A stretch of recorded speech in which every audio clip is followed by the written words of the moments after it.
I'm Ari Angel, and I'm here with an amazing artist, Devinn. And we linked up in LA for him to share all the details of his life and his upcoming projects. So let's get into it. We here. Mm-hmm.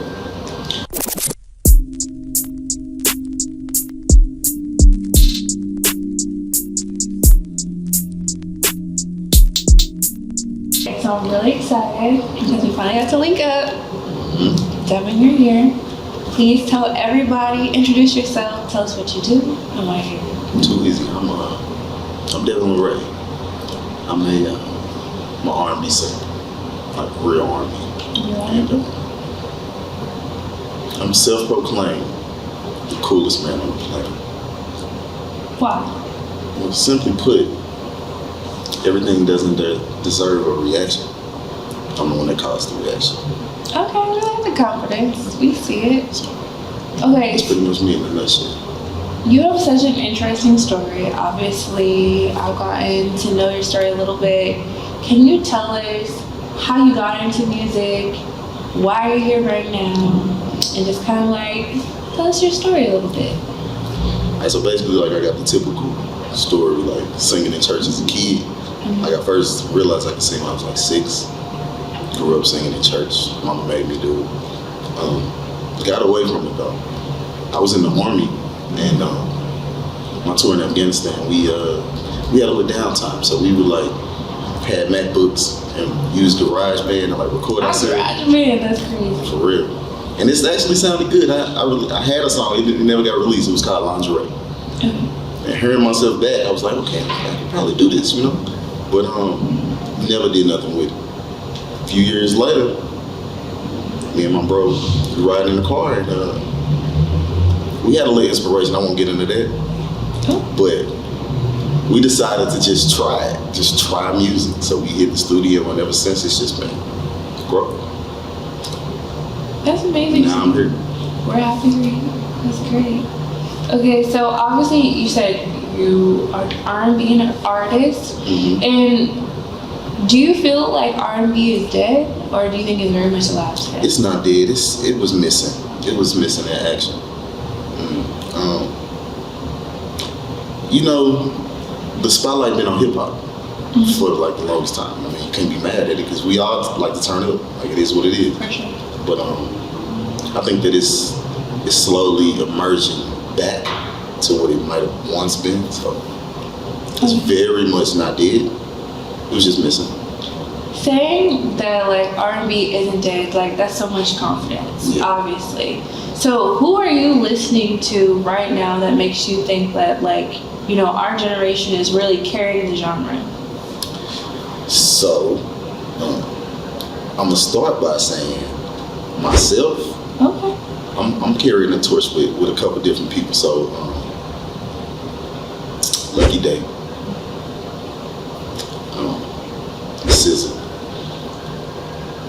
You can't, without, you know, going too crazy, you gotta include Ari Lennox into like the push of this. What do you mean by not going too crazy? Cause I mean, guys, so R&B got like a, this whole label thing attached to it, so contemporary and all this, but naturally, R&B is rhythm and blues. So Ari Lennox is like the definition of that to me. So you gotta include her. And there's a couple other people that I listen to right now. But those are my 3. Okay, I can respect it. I love Ari Lennox, and low-key, she was just out here in LA not that long ago. Yeah. So my girl deserves some Grammys or something. I mean, we gotta get the ball rolling. She's fire. She's really great. So the thing is with like the new upcoming artists, the landscape has changed a lot for a lot of artists and musicians in the industry. What makes you excited for especially independent artists and rising artists like right now in R&B? Well, I think that it's a shift coming of real talent emerging. If you really can do this, then I think that it's going to be shown, it's going to be spotlighted in some manner. You know, and I just think right now is the time where everything else is probably slowly dying off, or all this the 15 minutes of fame, the little glamours on social media and whatnot, and people don't really be interested in seeing the real talent live and direct. I think I'm happy in the space of knowing that that's coming. I don't understand. Like, something stood out to me when you were talking about R&B just a second ago. Like, what made you pick that genre? Because I know I'm a PK, I understand having roots in the church, and you said it yourself, like, right now I think it's really incentivized for artists to be these rock stars, these hip hop artists. That's where the budget is going. What makes you be like, yes, like, I am an R&B artist? What about the genre really leaps out to you, and why do you love it so much? Just because, honestly, where it started from for me, like, my biggest inspiration is Teddy Pendergrass. So, like, how if you ever see any clips, I've seen it. You know that, like, how he command the stage and just how he had the audience and all. Like, don't send your girl to no Teddy Pendergrass concert. It's over with. So, growing up, listening to that, and, like, I'm an old soul, like, really old soul. So, like, I'm listening to the Temptations, Luther Vandross, soul music, the 80s. You got Patti LaBelle still rocking. I'm listening to people that you probably wouldn't listen to, but just those being my roots, I feel like I got so much to offer in that. So, and that's what I'm trying to bring. That's what I'm trying to keep going. So. How do you think that you're changing R&B, or like, what do you think your impact is on the genre as an artist? My impact would probably be bringing back the real feels. The thing that we most naturally have is emotion. I don't really get into, like, a lot of sad stuff. I'm not like a sad boy. That's not what I do. I like to brighten the spirit in other ways, you know, making people feel sexy again. Not being afraid to feel sexy again. Because the world casts like a big shadow over you, like, especially women. Look at the pressure that a lot of women up under these days. So if I could just be the voice that's playing in your speaker behind you while you standing in front of the mirror, get ready. It's a lost art form, and I think that because we're so overtly sexual in everything, and we have access to everybody, It's a fact. I personally think that sometimes sensuality comes across as corny, but you don't think so. I don't think so. At all. It's a way to do everything. You just got to figure out the best way. And I don't like to be vulgar. I don't think that's necessary. I think you can say what you want to say and get the point across that you want to get across just by using a few words. Okay, because a lot of artists, we've seen the Breakfast Club, we've seen so many interviews where different artists' parents are uncomfortable with the type of music that they're making. So would you say that your parents and family support how you are kind of like communicating and singing about your experiences with sexuality and like sensuality? Funny enough, you know, I mean, it's the most natural thing that humans do. We have sex. I'm not afraid to talk about it. My mama listens to my music and she enjoys my music. It took me a while to even realize that she did. She out here telling people that, you know, I do R&B and they need to go listen. And I'm not a bashful individual at all. So I sang in front of my grandma if she was still here. Really? I think she'll love it. I think she'll love this music. Do you remember the first time you played your music for like anybody who knew you? Like, how did that go? People, first off, people see me, I don't know why, but you see me and you don't think R&B singer for some reason. What do people usually think? People be out here thinking that I'm like a bouncer or the security guard. What? I guess, but I constantly hear that it's my demeanor. Oh. I'm cool, I'm laid back. I could be having the best time of my life, and I might not have a smile on my face, but people would think that I'm like the Grinch or something. And it's so weird. It's The Grinch crazy. is crazy. It's crazy. So once I play my music, they like, oh my God, this voice comes out of this dude. Like, that's crazy. And it's constant. So it's always shock value. So especially when it's somebody that knows me but doesn't know like the real me. Like, you might went to school with somebody that might know you. They don't know like you daily.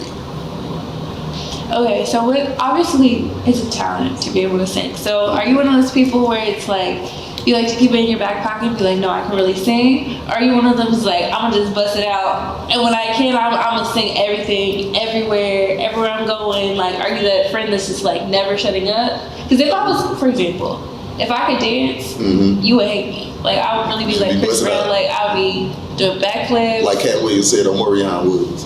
Yes, out here like touch, like seriously. Well, I'm not. I think I'm the, like I said, coolest man on the planet. I really be in my bed. I be chilling. Like, I just chill, and I think that there's a time and a place for everything.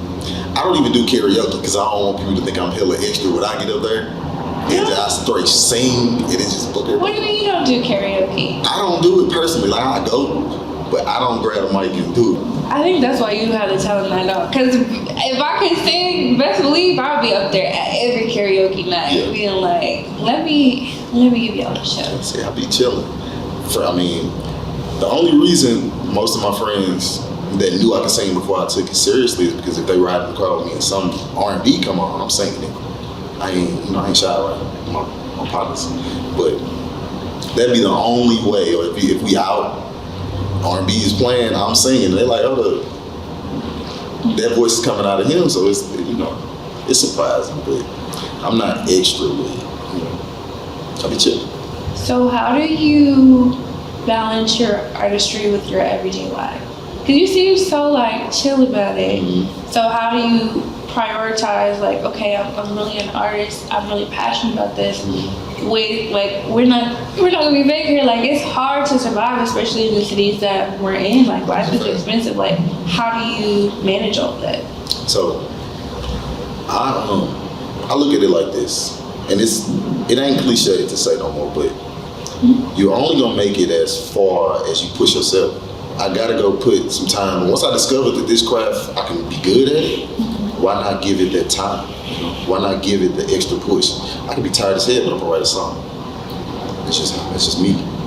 But it's where a lot of people fail. It's like, you get off your job, you go sit down, watch some TV and all that. But me personally, I put a lot of time into like honing my craft. We wouldn't be right here right now if I didn't do that. I used to lock myself in my bathroom with the lights on to write songs. And it was just me figuring out the best way for me to do it. You need your own drive, but my situation might be a little different. How did you find your team though? Like, you talk about your manager, and sometimes when you talk about managing, money, the logistics of things, it's kind of taboo. Like, nobody really wants to get into like the weeds of it. How did you find that team for yourself? Because like, people think like some people are doing everything for themselves and they don't have a support system. But a lot of people are not as transparent about the support system that they have that connects the dots for them. Like, what was that experience for you? How did you get into that? How do you have that chemistry and that like balance in communicating what you actually want with like your management team? So it's just not gonna be like everybody else. My manager is like my brother. Like, we are almost 20 years in the friendship. And he is the one we was riding in the car. My manager Polo. We riding in the car one day and we said, let's just do this. Let's just do music, right? So ever since then, whether I could handle it financially on my own or if I'm fucked up, he got it. So that has never been a thing for us. And we got like a real friendship. It ain't no business relationship. So the passion that we both share for music is what prompted us to do this. So And he believed in my talent more than anybody, I think. So tell me about your new project. I'm really excited. You have some things that are already out, but your new mindset, your new space in life, like, what's going on? So, project is made for you. That's the idea behind it too. Mm-hmm. Made for you is it's personal. It should personally make you feel sexy and in the mood. That's how I approached it. I'm excited for everybody to be vibing to it, you know? Getting ready to do whatever you want to do to it, whatever that may be. So what are some of like the themes or like the subject matters of some of the songs within the album? Mm-hmm. Permission. I say that permission is is one big aspect of it. It's sexual. Let's be honest. It's sexual. It's sensual.